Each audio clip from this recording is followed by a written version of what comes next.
So many videos of these. I got it, bro. Alright, so we have to, we're going to kind of be explaining what we're doing. Some of you will have seen us before, have in fact done this in high school. But we're doing what's going to be called oral interpretation. It's a very specific type of acting. It's actually a competitive form of acting. A lot of people do it in high school and college. But with it come a very specific set of rules. That's right. In the kind of interpretation that Andy and I are doing, duo interp, there are specific rules like the actors can't look at each other. They can't touch each other. They have to play multiple characters if there are more than the two that we're portraying. And so it makes things a little interesting. There are also no costumes, sets, or props. Let me think. Oh, by the way, because of how physical this is, we're not going to be able to have the microphones. So listen up, we project pretty well, but just be aware that, can you guys maybe scoot back just a little? Oh, that's more than enough, thank you.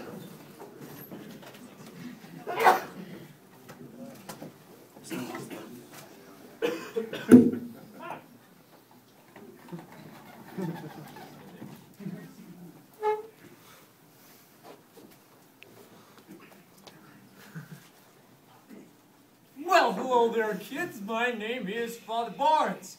And I am going to be your religious education teacher for the year. And I'm going to educate you about religion.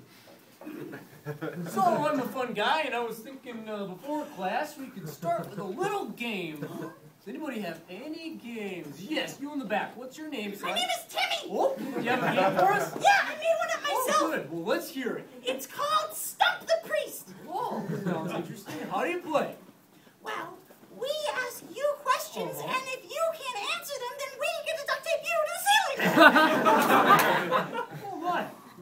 Oh, you're just in third grade. How hard can it be? Okay, we'll play one round of Stump the Priest. Anybody have any questions? Yeah, Timmy. Father Barnes, Uh-huh. how many sacraments are there? Oh, well, that's a good question, son. I'm going to have to say there are 7 sacraments. Yeah, not fair. He's good. He's good. Clyde, hit him with something biblical. Got it. According to the book of Genesis, who was Jacob's father? Well, that's a good question, son. You get into our biblical roots and everything. 5 seconds. Jacob's father was Abraham. Wrong, wrong. Jacob's father was Abram. Abram, yeah.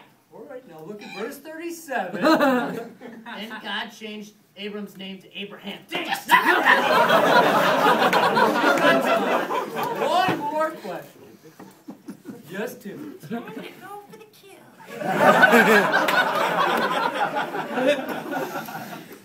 Father Barnes, the Council of Trent was noted that salvation can be found through the Church alone. However, more recently in the Second Vatican Council, it was noted that non-Christians couldn't in fact obtain heaven. How do you reconcile these two stances? Go! Well, I gotta say, good question. I don't know for sure. I guess off the top of my head, I would say you could take the patristic statement extra ecclesiam nullum satis and kind of reconfigure it in a positive read from all revelations so you understand that all salvation that does come to man comes by means of the church, and then you combine it with the doctrine of St. Charles Borromeo so you understand that one can implicitly desire the graces necessary for baptism in such a way to achieve salvation without formal membership. But boy, that was a good question, Timmy. How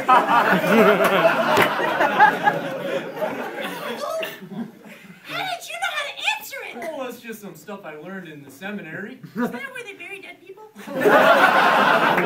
Seminary's a school for priests. Does everybody who goes there wear one of those black dressy things? My cassock? Is that where they put dead people in? A seminary is a school where you learn about theology, philosophy, and you also learn how to become holy. You know, our rector said that the seminary should be like a school for saints. School for saints, eh? Recently, Father Becker has stated that he wants SJV to be a school full of saints. So Andy and I got to wondering, can you imagine what a school full of saints would actually look like? And more importantly, Joe, what would it smell like? What? It smells like holy, Joe.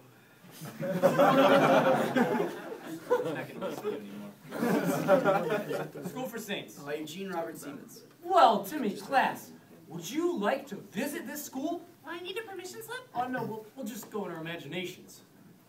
Will my imagination need a permission slip? We'll just close our eyes. Okay. All right.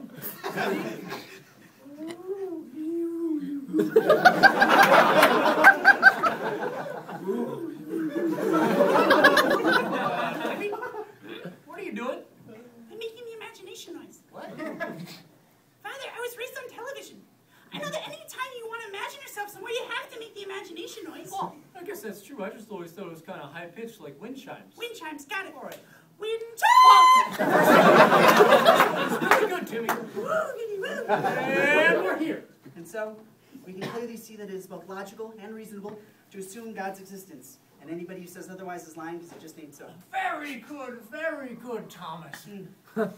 I couldn't help but notice, though, how you were presenting. You're writing something. Yeah, it's just a book I'm writing. A book, eh? Yeah, Wow. What is the subject matter? everything.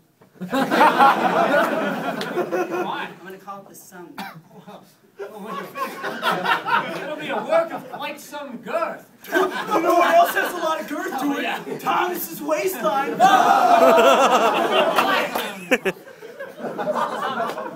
must say that over the past few years, I have been truly impressed with the amount of work you've been able to put out. You know what else is impressive? The amount of food that he's been able to put in.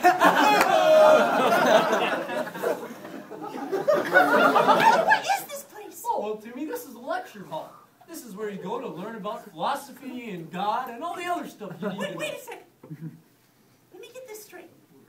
I'm imagining myself outside of the classroom. Into another classroom? Quiet down, you boys, you call him a dumb ox. But I tell you that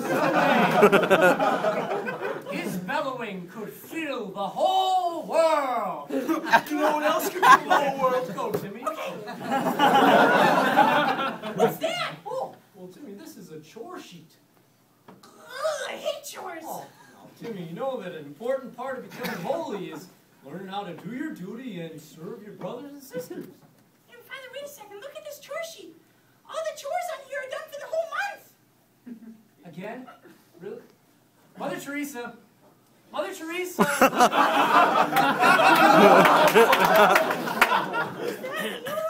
No.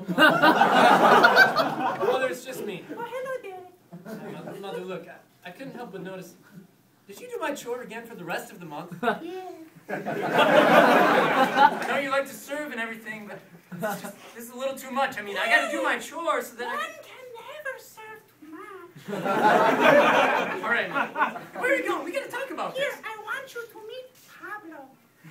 Hello, Pablo. His parents died in volcano. Wait, what is he doing on my bed? Mother, are you starting another orphanage in here? We talked about this. Don't look at me like that. Okay, fine. You know what? I'm just going to sleep in the closet tonight, but we'll talk about this The in the morning. closet might not be the best pick. Who's this one? This is Jessica. Jessica. Her parents died tidal after the famine. Okay. But not before the great... All right, fine. I'm going to get my pillow, and I'm just going to sleep in the hallway, okay? On the floor. More On the penance. floor. Father, what happens when saints can't get along? Oh, well, to me, the Gospel of Matthew says that we should try to work out our differences one-on-one, but if that doesn't work, you should consult an elder of the church. All right. Tell this to me again. Francis, you start. Yeah. All right. Go ahead, tell him, FX. Hey, my name is not Hey, FX, now. it's Francis Xavier. All right, look. I'm sitting in my room. I'm trying to study sacred scripture. All of a sudden, Iggy over here. Hey, my name is Ignatius, Sorry, all right? sorry, Quiet Ignatius. down. All of a sudden, Ignatius starts making this noise. Well,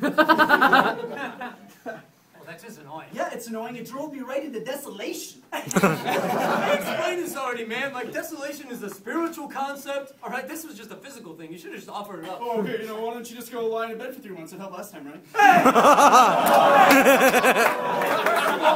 I was wounded in battle, all right? Second of all, all, there's a lot of important stuff that happened in 3 months, so I don't think you should be dissing on my convalescent bed experience, all right, man? All right, Ignatius, you must really learn to control your temper. You're right. You're right, I'm sorry. Albertus, it's just... Being holy is really hard sometimes. Hey, look, Ignatius, don't worry about it. If it's any consolation.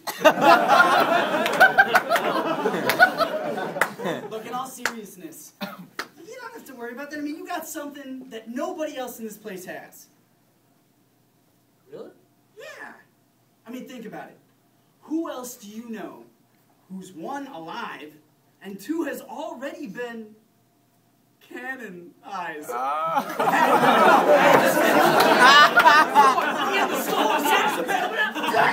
The sword is a bad idea. No, I think it's a good idea. Okay, look, Ignatius, I know you're upset. Yeah, you're throwing right on my upset. I don't think you need a little fraternal correction. Calm down, Timmy, calm down. Deep breaths, deep breaths. Go back into school. It was just your imagination. Are you okay? First, you take me on a field trip without an imaginary permission slip. Then Mother Teresa goes nuts, and I almost died with a sword. I'm awesome. Hey, Timmy. Oh, hey, Dad. Hey, Timmy, it's time to go. Dad, today's class was so cool. Really? I can't wait to go to the cemetery. What? And when we get home, I want Mom to make me a casket. Thank you to Father Barnes for a really good class, okay, Timmy? Hey, Father Barnes, Yeah, Timmy. I just want to thank you for a good lesson. Oh, you're welcome. And I got another question. Oh, well, Timmy, we're done with Stump the Priest. No, it's not one of those questions. If somebody were in the cemetery, Seminary? whatever. If